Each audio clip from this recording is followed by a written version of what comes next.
नमस्कार, संसद समाचार में आप सभी का स्वागत है। मैं हूं अश्विनी कुमार मिश्र। सबसे पहले खबरें लोकसभा से। सरकार ने लोकसभा में आज कहा कि साइबर अपराधों से निपटने के लिए बनाए गए डिजिटल सूचना प्रौद्योगिकी प्लेटफॉर्म से बड़ी मदद मिल रही है।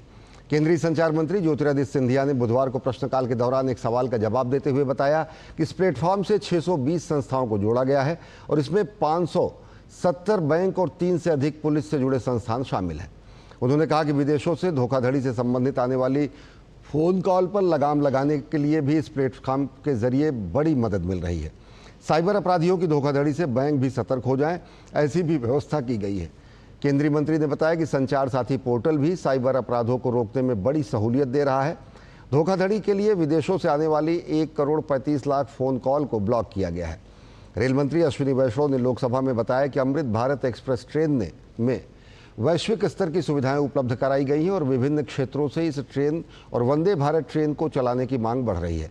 अश्विनी वैष्णव ने प्रश्नकाल में एक सवाल के जवाब में बताया कि मध्यम और निम्न आय वर्ग के लिए चलाई जाने वाली अमृत भारत ट्रेन में सीसीटीवी कैमरे, नए डिज़ाइन के शौचालय, मोबाइल फ़ोन चार्जिंग सुविधाएं उपलब्ध कराई गई हैं।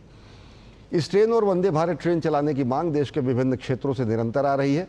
उन्होंने बताया कि 3 वर्ष में वंदे भारत ट्रेन की 144 सेवाएं संचालित करा दी गई हैं।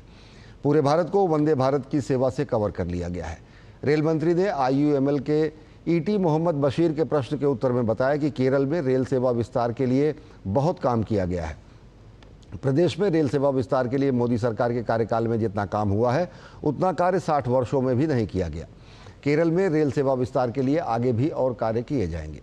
छत्तीसगढ़ के दुर्ग में 2 कैथोलिक नन की गिरफ्तारी का मुद्दा बुधवार को लोकसभा में उठाते हुए कांग्रेस ने आरोप लगाया कि दोनों नन के साथ एक दक्षिणपंथी संगठन के लोगों ने मारपीट की और दोनों को राज्य पुलिस ने बिना किसी कारण के गिरफ्तार कर लिया। केरल के मावेलिक्करा से कांग्रेस सांसद कोडिकुन्निल सुरेश ने भी शून्यकाल में ये विषय उठाया।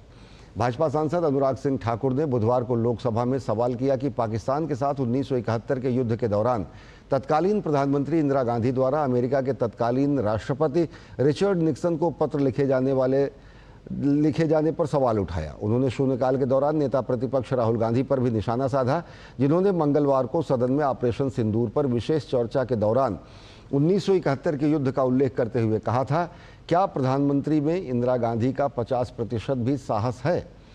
अनुराग सिंह ठाकुर ने कहा कि यदि 1971 के युद्ध की बात की जाए तो बलिदान भारत की सेना ने दिया था, लेकिन आयरन लेडी किसी और को घोषित कर दिया गया। जो जंग के मैदान में जीत गई थी वो मेज के मैदान पर हार गई।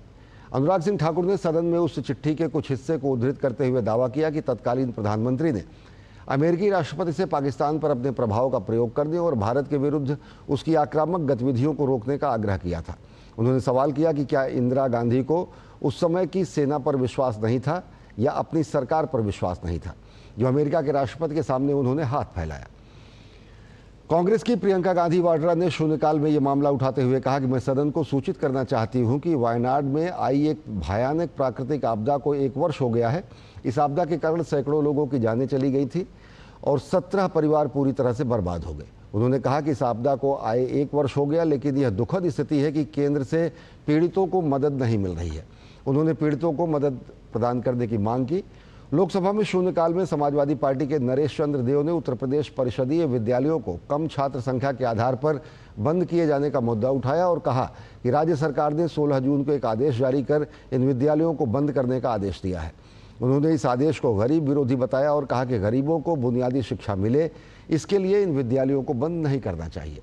कांग्रेस के मणिकम टैगोर ने बुधवार को लोकसभा में शून्यकाल के दौरान राजधानी में झुग्गियों को तोड़ने का मुद्दा उठाया। उन्होंने कहा कि दिल्ली में नियमों की अनदेखी करते हुए मद्रासी कैंप के साथ कई अन्य क्षेत्रों में झुग्गियों को तोड़ दिया गया, जिससे सैकड़ों परिवार बेघर हो गए हैं। कांग्रेस नेता ने कहा कि पुनर्स्थापन की नीति के अनुसार लोगों को तब तक वहां से नहीं हटाया जाएगा जब तक उनको दूसरी जगह बसाया नहीं जाता है। कांग्रेस सांसद सप्तगिरी उलाका ने ओडिशा के बालासोर में पिछले दिनों एक छात्रा के आत्मदाह करने का मुद्दा शून्यकाल में उठाया और केंद्र से आग्रह किया कि इस मामले की समयबद्ध जांच और दोषियों को सख्त सजा होनी चाहिए। केंद्रीय गृह राज्य मंत्री नित्यानंद राय ने बुधवार को लोकसभा में कहा कि मणिपुर में शांति बहाली के लिए राष्ट्रपति शासन जरूरी है। उन्होंने राज्य में राष्ट्रपति शासन की अवधि 6 महीने के लिए और बढ़ाने के प्रावधान वाले सांविधिक संकल्प पर चर्चा का जवाब देते हुए कहा कि पिछले 4 महीनों में मणिपुर में एक भी व्यक्ति की मौत नहीं हुई है। उन्होंने कहा कि आरक्षण से संबंधित उच्च न्यायालय के एक फैसले को लेकर राज्य में 2023 में हिंसा फैली थी और वो हिंसा जातीय थी। उन्होंने कहा कि दो धर्मों के बीच कोई संघर्ष नहीं हुआ है, न अभी हो रहा है।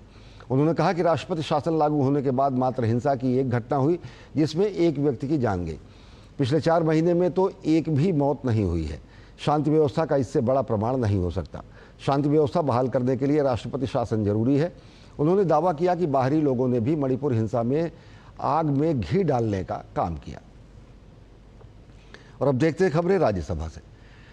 राज्यसभा में आज भी शून्यकाल नहीं हो पाया क्योंकि बिहार में मतदाता सूचियों के विशेष गहन पुनरीक्षण सहित विभिन्न मुद्दों पर विपक्षी दलों के सदस्यों के हंगामे के कारण सदन की बैठक शुरू होने के 10 मिनट बाद ही दोपहर 12 बजे तक स्थगित कर दी गई। बैठक शुरू होने पर उपसभापति हरिवंश ने बताया कि पहलगाम में आतंकवादी हमले के जवाब में भारत के मजबूत, सफल एवं निर्णायक ऑपरेशन सिंदूर पर विशेष चर्चा में अभी कई वक्ताओं को अपनी बात रखनी है। उन्होंने सदस्यों से पूछा कि क्या आज प्रश्नकाल और भोजनावकाश न लेकर दोपहर 12 बजे से इस चर्चा को आगे बढ़ाया जा सकता है। सदस्यों की सहमति मिलने पर हरिवंश ने कहा कि दोपहर 12 बजे से इस चर्चा को आगे बढ़ाया जाएगा और सदन देर तक बैठेगा। उच्च सदन में यह चर्चा कल मंगलवार को शुरू हुई थी।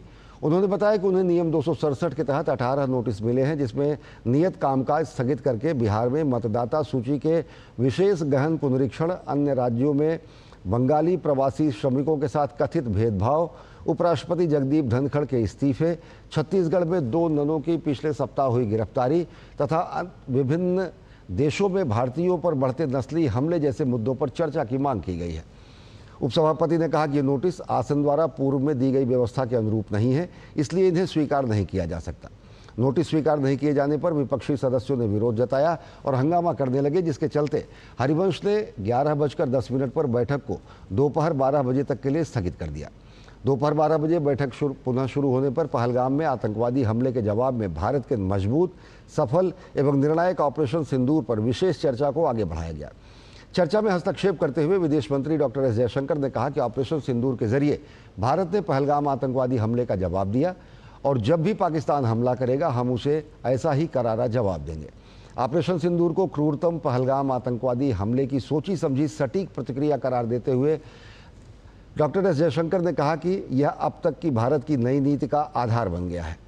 जयशंकर ने यह भी स्पष्ट किया कि ऑपरेशन सिंदूर के दौरान पाकिस्तान के साथ संघर्ष विराम को लेकर किसी भी तीसरे पक्ष की ओर से कोई मध्यस्थता नहीं हुई। उन्होंने कहा कि इसका सवाल ही नहीं उठता। विदेश मंत्री ने जोर देकर कहा कि इस सैन्य कार्रवाई को रोकने का व्यापार से कोई संबंध नहीं था।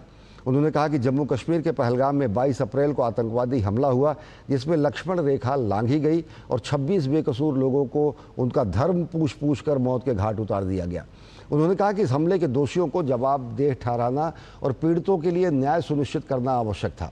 उन्होंने कहा कि ऑपरेशन सिंदूर आतंकवाद पर भारत का जवाब है और आतंकवाद पर भारत के जवाब को पूरी दुनिया ने देखा है। उन्होंने हमले के बाद सिंधु जल संधि को स्थगित करने और अटारी सीमा बंद करने जैसे कूटनीतिक निर्णयों का जिक्र किया।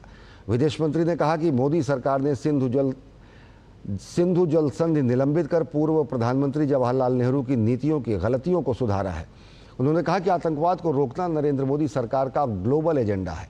चर्चा में हिस्सा लेते हुए भाजपा अध्यक्ष जेपी नड्डा ने कांग्रेस पर आरोप लगाया कि 2004 से 2014 के बीच 10 साल की अवधि में उसने आतंकवादी घटनाओं के बाद कोई कार्रवाई नहीं की थी क्योंकि उनमें राजनीतिक इच्छा शक्ति नहीं थी। जेपी नड्डा ने कहा कि कांग्रेस पाकिस्तान के साथ संघर्ष विराम के लिए तैयार होने को लेकर भाजपा नीति केंद्र सरकार पर समर्पण करने का आरोप लगा रही है, लेकिन उसे पहले अपने गिरेबान में झांकना चाहिए। 2004 से 2014 के बीच देश के विभिन्न हिस्सों में हुई आतंकवादी घटनाओं की क्रमवार चर्चा उन्होंने की और दावा किया कि तत्कालीन संप्रग सरकार ने उस समय कोई कार्यवाही नहीं की और उसका कदम डोजियर भेजने जैसे कदमों तक ही सीमित रहा। जेपी नड्डा ने कहा कि नरेंद्र मोदी सरकार का संकल्प है और आतंकवादी और उन्हें संरक्षण देने वाले दोनों को नहीं बख्शा जाएगा। भाजपा नेता ने विपक्ष पर तंज कसते हुए कहा कि ऑपरेशन सिंदूर की कामयाबी भाजपा की नहीं बल्कि देश की कामयाबी है और इस पर विपक्ष को भी खुश होना चाहिए। चर्चा में हिस्सा ले रहे राष्ट्रीय जनता दल के सांसद मनोज कुमार झा ने अमेरिका के राष्ट्रपति डोनाल्ड ट्रंप की तुलना लोकप्रिय कॉमिक्स के मुख्य पात्र चाचा चौधरी से करते हुए ऑपरेशन सिंदूर में संघर्ष विराम को लेकर झूठा दावा करने के कारण उनके विरुद्ध संसद में भर्त्सना प्रस्ताव पारित करवाने की मांग की। द्रमुक के एनआर एलांगो ने कहा कि सीमा पार से आतंकवाद एक बड़ी समस्या है और इसका ठोस समाधान बेहद जरूरी है। तेलुगु देशम पार्टी के मस्तान राव यादव बीधा ने कहा कि पहलगाम हमला हमेशा हमारे दिलों में घाव बनकर रिश्ता रहेगा, लेकिन ऑपरेशन सिंदूर के जरिए इस हमले के जिम्मेदार आतंकवादियों को ये संदेश देना ज़रूरी था कि हम आतंकवाद अब नहीं सहेंगे। बीजू जनता दल के मानस रंजन मंगराज ने कहा कि पहलगाम हमले में आतंकवादियों ने अमानवीयता दिखाते हुए लोगों से उनका धर्म पूछा और उन्हें मारा। उन्होंने कहा कि भारतीय सेना अपने पेशेवर रुख, अदम्य साहस, कठोर श्रम और विपरीत परिस्थितियों में संयम बनाए रखने के लिए जानी जाती है और ऑपरेशन सिंदूर ने यह पुनः साबित कर दिया है। भाजपा के डॉक्टर के लक्ष्मण ने कहा कि जम्मू कश्मीर में हालात सामान्य हो रहे थे, लेकिन शांति के दुश्मनों को यह बर्दाश्त नहीं हुआ और उनकी हताशा पहलगाम हमले के रूप में सामने आई। उन्होंने कहा कि ऑपरेशन सिंदूर शांति के दुश्मनों के लिए सबक है। भाकपा के संतोष कुमार पी ने कहा कि सेना में करीब 4000 अग्निवीर हैं और अब समय आ गया है कि सेना में 4 साल की संक्षिप्त अवधि के बाद अग्निवीरों की भर्ती बंद की जाए, क्योंकि उन्हें न तो कोई पेंशन मिल रही है और न ही कोई अन्य सुविधा। कांग्रेस की रेणुका चौधरी ने कहा कि प्रधानमंत्री पहलगाम हमले के बाद कितने देश घूमाए, लेकिन उन्हें पहलगाम हमले के पीड़ितों से मिलने का समय नहीं मिला है। समाजवादी पार्टी की जया बच्चन ने पहलगाम हमले में मारे गए लोगों को श्रद्धांजलि दी। उन्होंने कहा कि अनुच्छेद 370 के प्रावधान हटाए जाने के बाद जम्मू कश्मीर में शांति का दावा किया गया था और तब पर्यटक वहां गए थे। उन्हें वहां क्या मिला? मौत।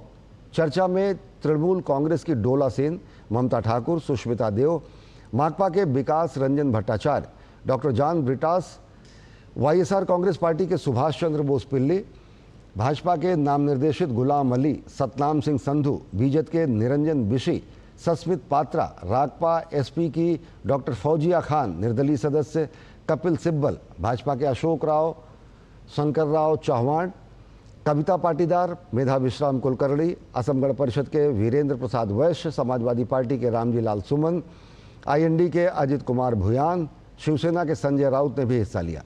पहलगाम हमले के जवाब में भारत द्वारा चलाए गए ऑपरेशन सिंदूर को पाकिस्तान के लिए एक चेतावनी करार देते हुए गृहमंत्री अमित शाह ने बुधवार को राज्यसभा में कहा कि भारत अब आतंकवाद को बर्दाश्त नहीं करेगा और न ही आतंकवाद के प्रायोजकों को बख्शेगा।